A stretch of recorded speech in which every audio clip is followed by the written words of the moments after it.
Thank you very much for inviting me.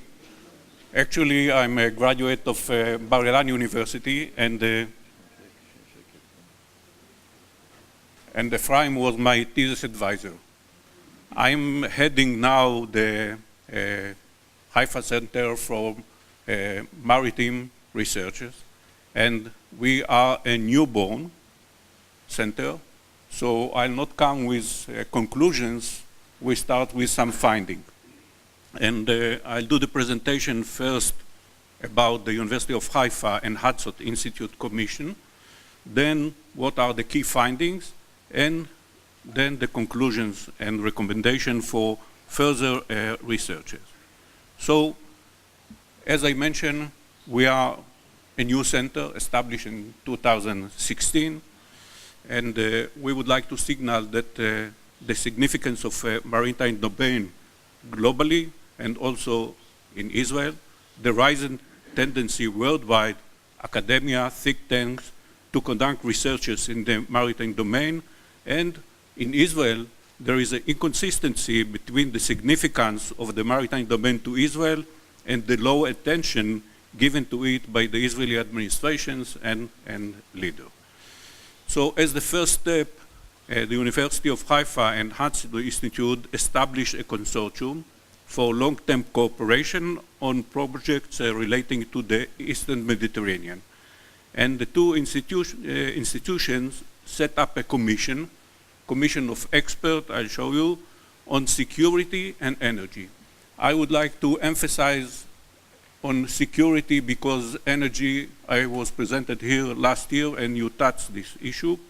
And in the commission itself was composed of experts. You can see the US side, the Senator Mary Landrieu, the former CNO of the US Navy, Chuck Davidson, who was the former CEO of Noble Energy, and people from Hudson Institute, and from the Israeli side, myself, Admiral retired Ami Ayalon, Professor Sheshinsky, who brought in Sheshinsky, who brought in the expertise of gas taxation, and Ambassador Ron Prousseau. So this was the commission, and we set the commission objective and goals, and one of them was to publishing a recommendation in the form of report. We distributed the report last September, and I'll go through the findings, and to identify and prioritizing topic for researchers that will valuable for setting of policy. So as I mentioned, we are very cautious. We would like to set what are the topics, then to have the researchers, and we assembled twice, once in Israel and in last April in Washington, D.C. And I should mention that the commission member, they have a background of different political views, from Ami Ayalon, from the left side, to Hudson people who are neoconservatives. We were briefed by experts, and the report recommendation reflected consensus among the commission members. Why now? I should not repeat. I think that in the previous panels you discussed all this issue. We thought that we will come with our report and there will be a new administration with some kind of a platform, which is not the case, but that's also an appropriate time to reassess US and Israeli regional strategy.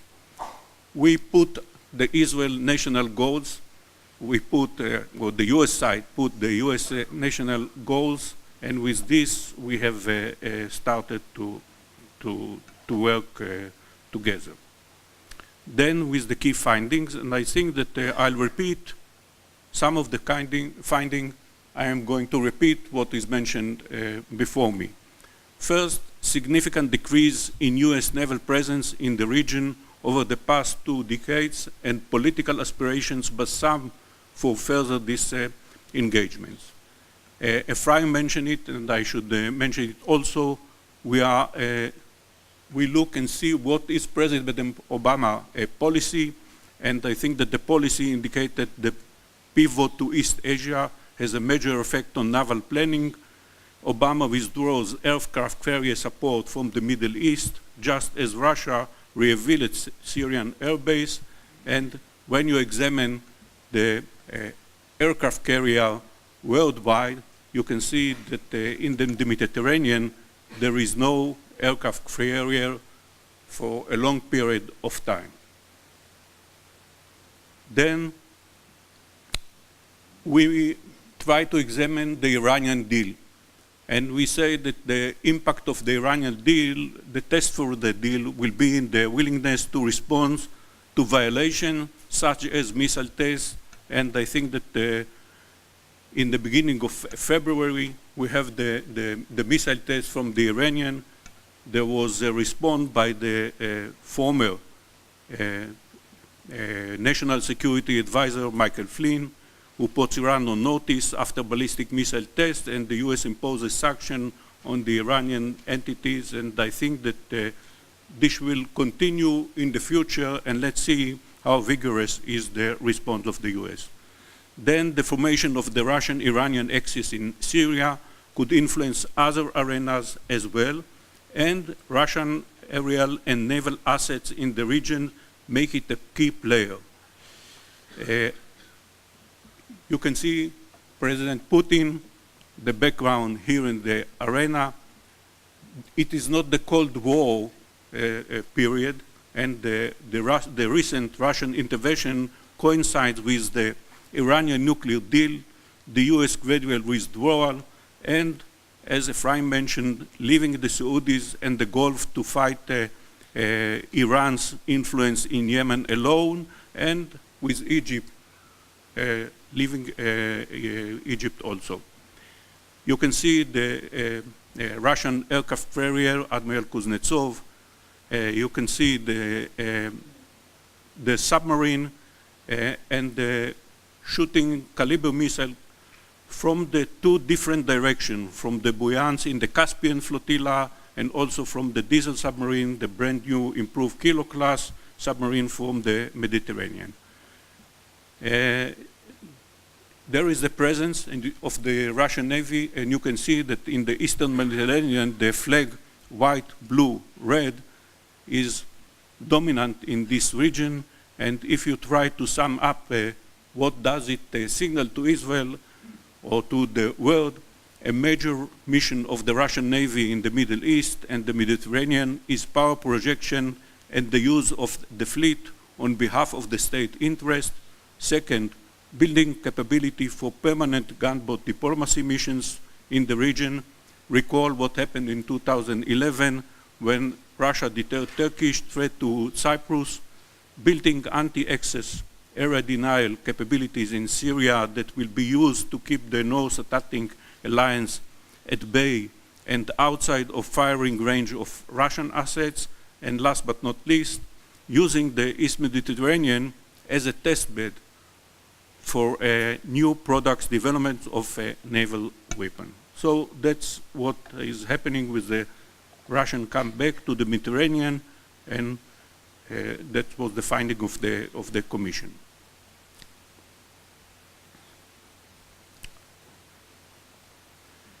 We are speaking about advanced weaponry in Syria. You can see here the Ahond.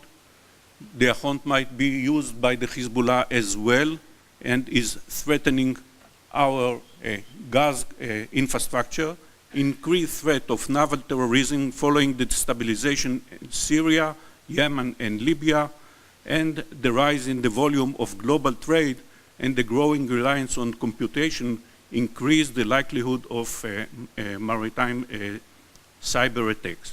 I would like to mention that Israel is highly dependent about the transportation by sea. You can see that more than 99% volume is transported by sea or exported, import. Shipping logistic organizations are witnessing increased number of such cyber attacks. Hackers will target it. The defense and banking system, having long been aware of hacking risk and therefore have invested heavily in this domain, and unfortunately, shipping and logistics are doing the same. Why? it's vulnerable. You can see all the reasons for it, old version of operating system, network between ports don't always have a secure connections, and many third party involved. It's often easier to compare the security. The time that I was educated in a nautical college, we used to navigate by a sextant. We used to plan how to load the boat. Today, it's totally different. Everything is done by computer. The role of C-Cube subsystem in modern merchant ship is enormous. And you can see that also the ports are heavily dependent on computers, many backdoors, and lack of cyber solution.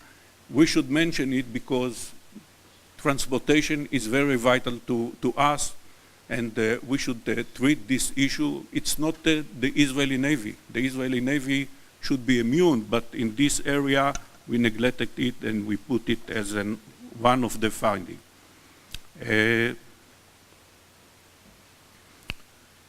Next, the potential exists for improving US-Israel coordination, especially on dealing with Iran following the nuclear deal.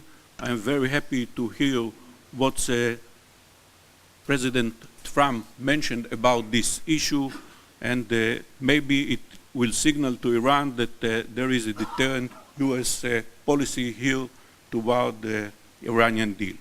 I'll not touch the key finding of energy, because I think that last year we touched it, and I would like to mention what Ephraim mentioned in the beginning. In any scenario, the gas production and delivery infrastructure will be a target for terrorism, which forced the Israeli Navy to stretch its capability. That's not I who is trying to predict it. It was presented by the National Security Council head Yossi Cohen, warned the Knesset Economics Committee that Israel gas infrastructure is vulnerable to attacks. And potential for regional frictions as a result of dispute over the EEZs with Lebanon or commercial competition with Russia. We should recall that Russia is a big exporter of gas to Europe, and Turkey maybe also, and it might cause some friction. But one of the issues is the border with Lebanon. You see that we have here a dispute area with Lebanon, and till now it was okay, but since last January, there is some kind of efficient government in Lebanon because of the election of the new president, and Israel and Lebanon have competing claims to approximately 330 square miles, which they claims the EEZ, and it could turn Eastern Mediterranean into a potential new war theater between Israel and the Hezbollah. Hezbollah might claim, in addition to Shaba farms, also this area as a dispute area. Critical importance in maintaining US presence in the region. That's the idea of our American friends. The former CNO of the US Navy mentioned it loud and clear. He would like to go further and to see the US Navy as a forward deployment in the Eastern Mediterranean. And they mentioned that this engagement does not improve US security, but denies it the chance to influence. Strong positive potential for US-Israel in the identifying joint interest with the regional state and Russia. I should mention, and I'll conclude by it later, that we are always, when we are speaking about challenges, we are addressing the risk. And we should remember that there are not only risk, but we have some opportunities. And this is one of the opportunities that I think that the US, Russia, and maybe Israel use, and you can see here, Kerry, Lavrov, sitting together, speaking about the destruction of Syria's chemical weapon at the Feynman negotiation station, and we should seek such an opportunities that US, Russia, and Israel, if it's possible, work together to identify not only the risk but the opportunity and to solve it. Israel should recognize the importance of the maritime domain and form a national maritime policy and strategies to secure trade routes and maritime assets and build on the Mediterranean as a strategic depth. Unfortunately, like in the other area, we don't have a maritime policy and strategy, and we, as a center, we would like to provide the government with some kind of a model that they can work with it, first to identify what are the national interests. When Ephraim mentioned that he would like to recommend to increase the Israeli Navy, I don't know. We would like to work it from top down to see what is the global environment, what is the domestic environment, and to go down and then to set, as it was done by various countries worldwide, a maritime security strategy, and then to go to the marine spatial planning. Yes. I know the conclusion. But first we have to start and to speak about what does it mean maritime domain awareness among Israeli policymakers. I think that they lack what we call maritime domain awareness. And that's part of the recommendation to provide them with a methodology for Israeli maritime strategy, which might be unique to Israel. Syria and Lebanon impacts of regional development, including Iranian interest. And you started with it. It's not existing, but you should read what the chief of the staff of Iranian armed forces mentioned in November 2016. Iran needs distant bases, and it may become possible one day to have bases on the shores of Yemen and Syria. And when we are looking at Syria, and if we think that such bases will be located in Tartus, in Latakia, you should realize what does it mean to the gas infrastructure in Israel, to the proliferation of weapons of mass destruction, and all such scenarios that we would like to prevent. One issue, it's not on the agenda, but I think that, and the Commission also touched this issue, we should look very carefully what is happening in the Red Sea and the Indian Ocean. You see the area of the Bab el-Mandeb. Actually, as a squadron commander in the 70s, we used to patrol there, but this area and the mission was to secure the line of oil coming from Iran to the Eilat Ashkelon pipeline. But today, look what is happening there. Look what is happening with the Houthis, who is doing some kind of activities against the sailing in this region. Look what is happening with the elements of Israel export and import. Look what is happening with China, India, and the percentage that is of the total 25% of Israeli export destination is going to East Asia. So we are concentrating here, speaking about the East Mediterranean. I would like to recommend not to neglect this area. And this is a UAE ship that was attacked by, we are speaking about asymmetric war, by a C-802, the same missile that hit the INS Khanit. And they are doing these activities there. Also, the last event that the Houthi attacked one of the Saudi Arabia frigates by suicide the attackers. It was not by a missile, but caused damage in this area. And I would like to point that we should not neglect this area of the Red Sea because it's vital to Israel. How to solve it? Let's have a maritime strategy and to speak about the way to solve it. Last but not least, strategic thinking and the focus on the maritime domain. I'll not try to judge what happened in the Ave Marmara.